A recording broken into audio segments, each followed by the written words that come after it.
Ladies and gentlemen, welcome back to the other side of the coin for yet another installment of your latest Chelsea news, Chelsea transfer news. We're back again, walking around in the streets of Toronto, Scarborough, Toronto. I really like this park a lot, man. This park is beautiful. As you can see, it's huge. The park is huge. There's little chipmunks everywhere. Cute little things. But yeah, ladies and gentlemen, let's get in on the action. I'm going to try and remember as many topical points over the last 24 hours. Forgive me if I've missed out on anything. Do let me know in the comment section if I have. Then I can address it in the future videos. As this is off the cuff, not in my usual setup, as you guys know, where I would have my screen with all the news lined up and I can go through each and every one of them, but just gotta try and remember what I went through. We'll start things off with Patrick Vieira of Strasbourg, our sister club, our multi-club model. Mr. Patrick Vieira, the manager of Strasbourg, he's been sacked, and the whole reason is we want to align our multi-club, well, hopefully in the future, clubs with managers that play possession-based football, similar to what Chelsea does. And it makes sense. It totally makes sense. I get it. Patrick Vieira really hasn't been doing well anyway over there. And his brand of football doesn't really entice possession or positional-based football either. So absolutely understandable. I think that's the right decision to make. I think there's quite a few talented young players at Strasbourg at the moment, and we're looking to most likely add more, just the way we're adding a lot of youth players at Chelsea. We're probably going to try and do that at Strasbourg, and you need a modern day manager that is more capable of playing possession-based football, and which is more aligned to Chelsea, so that the integration of Strasbourg players, if ever they make it to Chelsea, seems seamless. So as news number one, I think it's the right decision that Patrick Vieira has left. News number two, Cole Palmer, ladies and gentlemen, Cole Palmer news. He's going to get a bumper new contract. Now, we don't know exactly how much the wages are going to be, but he will get an incremental wage rise, and he deserves it. He absolutely deserves it. Chelsea believe that they can give him a particular wage rise and look after him, which will hopefully keep him here for 10 years. Now, I don't know about that. Look, at the end of the day, these players like Cole Palmer, they know their value, they know their skill set, they know their abilities. They know that they're capable of earning big money. That's not the problem. Their problem is they want to win stuff. You know, at the end of their career, they want to be known for a particular legacy, and that legacy isn't about getting money, because the money will come. They are well aware that they're good enough players, they're very, very good enough players to earn big level money. It's about winning accolades and really decorating your career with medals and silverware. So Cole Palmer will stay at Chelsea Football Club as long as Chelsea Football Club keeps winning silverware. That's the bottom line, because Stone Cold said so. Cole Palmer ain't staying at Chelsea because he's going to be paid a handsome amount of money. Clubs out there are quite capable of paying way more than us. We are not in the business of paying a lot of money. Having said that, for the right player, I think we'll do that. So big up to Cole Palmer. He deserves it. I'm looking forward to this upcoming season. I think he's going to be sensational. I love this boy's attitude. There's something about this kid, man. I just get the feeling we're building a monster here. We're building a monster here. He's got the attitude of forever hungry attitude, never satisfied. I love that. News number 3. which we've touched previously, but we won't touch it again. Eden Hazard is obviously back at Chelsea Football Club doing some promotional activities with the new jersey. The new jersey is starting to grow on people, starting to grow on me. I think it was a fantastic policy to get Eden Hazard involved in this particular activity. I think this has been a fantastic marketing policy, we must say. And it looks nice. It looks nice on Eden. And I think now a lot of people will be convinced to buy it. I don't know, maybe I might, but I'm not really sure about the authentic one. Maybe a replica one, we'll see.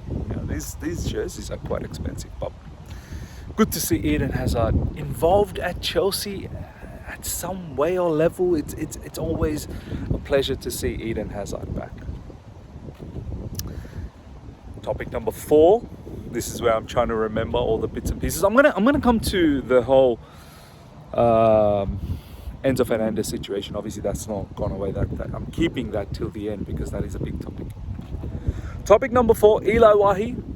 Apparently, we're in for Eli Wahi again. I'm pretty certain last summer we were in for Eli Wahi, and this guy categorically denied us. I'm pretty certain this guy said, I'm not moving to Chelsea just for the sake of moving there, because there doesn't seem to be any plans and there seems to be too many players of similar ilk. Why am I going to go there? Why am I going to go there? So Eli Wahi links, I'm not really sure whether it's true, but it seems like we are going for another striker. Samu Omordion, if you guys remember, I think those links have disappeared. But we're going for a striker. We've got Nicholas Jackson, we've got Mark Gui.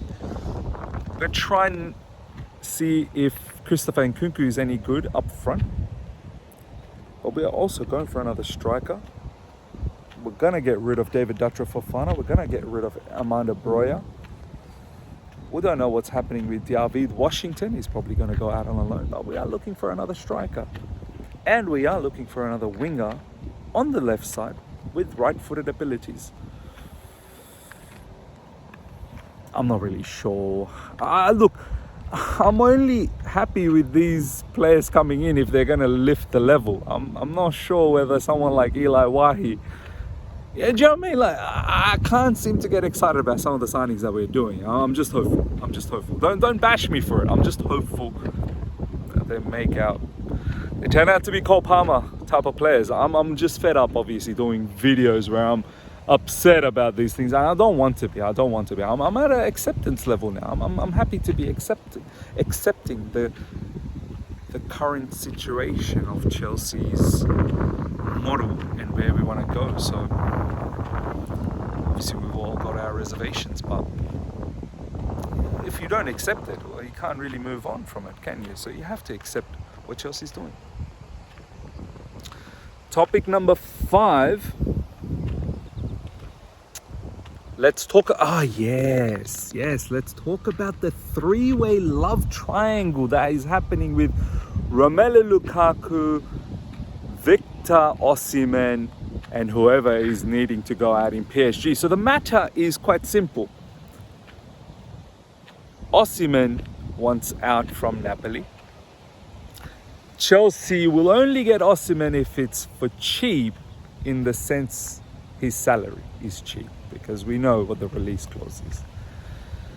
So the release clause is quite high. We need the player to give us a discount in his salary. We also need Napoli to reduce down the price as well. So don't get me wrong, all of those things matter.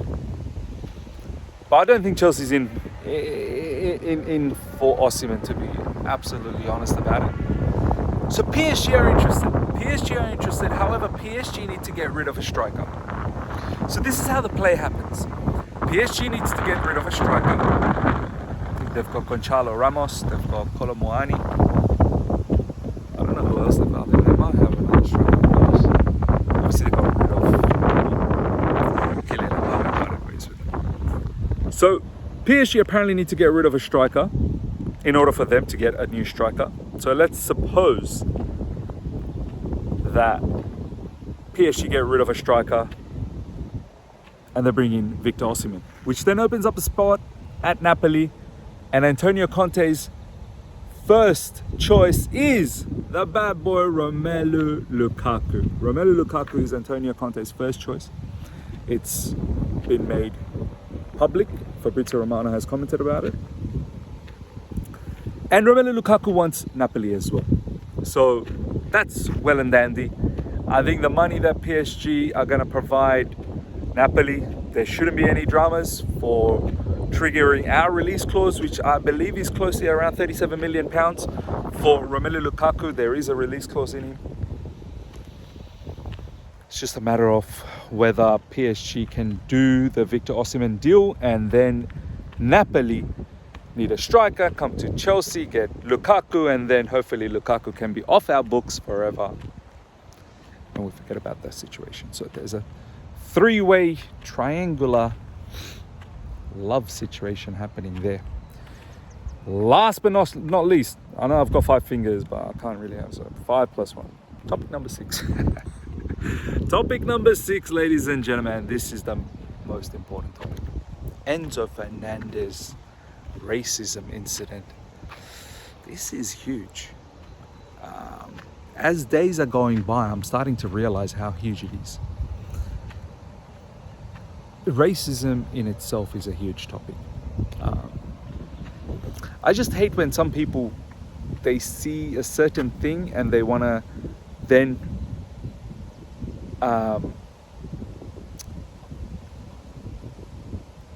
they want to basically fight for no racism. But then there are other issues around the world which are racist in manner. They don't even bat an eyelid. I hate that. Like, if you're going to fight in regards to racism, you need to fight in regards to racism in all fronts, not just when it suits you. Anyway, that aside.